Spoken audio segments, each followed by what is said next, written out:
Good morning guys! Kumusta kayong lahat guys? Ako mabuti naman. Sa araw-araw, masaya. At naging thankful ko ako sa God dahil sa sobrang busy magawa ko talaga. Every day. At nagpapasalamat ako ni Lord at sa ating universe dahil sa sobrang busy magagawa ko talaga. Thank you so much.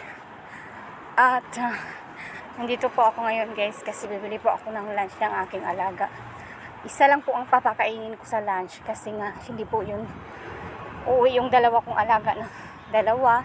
Isa lang po ang papakainin ko kasi sabi ng daddy nila hindi daw uuwi yung dalawa. Dalawa lang daw papakainin ko. Bibili ako ng western food sa kanya kasi paborito daw niya din. Medyo malayo-layo talaga, hindi talaga malapit sa akin pero no choice kasi paborito niya itong pagkain na to, kaya bibilihan ko siya ng lunch niya. Siya lang naman ang papakainin ko for today, kaya kahit malayo tiisin ko na lang, di ba? Masaya mo lang gagawin araw-araw, yung walang pagod. Hindi pa ako napapagod sa ginagawa ko guys kasi deserve ko naman na kaya ko ginagawa ito dahil para sa mga anak ko at naging masaya ako araw-araw. Hindi ako nag-worries kahit marami akong ginagawa, marami akong trabaho, pero okay lang kasi minsan din wala naman din ang amo ko. Nakapag-rest din ako. Kasi pag wala ako sa camera guys, titingnan naman ako. Pero ngayon kasi malayo ang pinupuntahan nila. Hindi po siya nag-check sa akin. Kaya, I'm thanks God dahil sa sobra na ganyan ang amo ko. Deserve ko yan kasi malapit na, kunting tiis na lang talaga. Matatapos na yung babae kong panganay. Isa na lang ang anuhin ko na naman. Pagsikapan.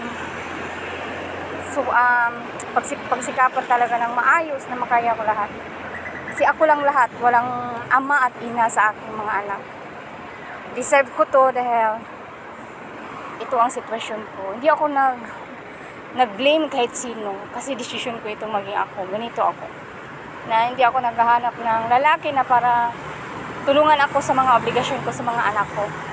Ginagawa ko ito para sa mga anak ko at naging blessed ako dahil napakaganda at napakagwapo. At alam mo ba guys, ako ay may grandson na rin. Yung panganay ko ng anak na. Kaya naging grandma na talaga ako. Kaya I'm so blessful because I'm so cute. I'm very cute na bata at super naughty talaga siya as in. Kaya masaya ako sa ginagawa ko kahit ako ang naging papa at mama sa aking mga anak. Deserve ko ito.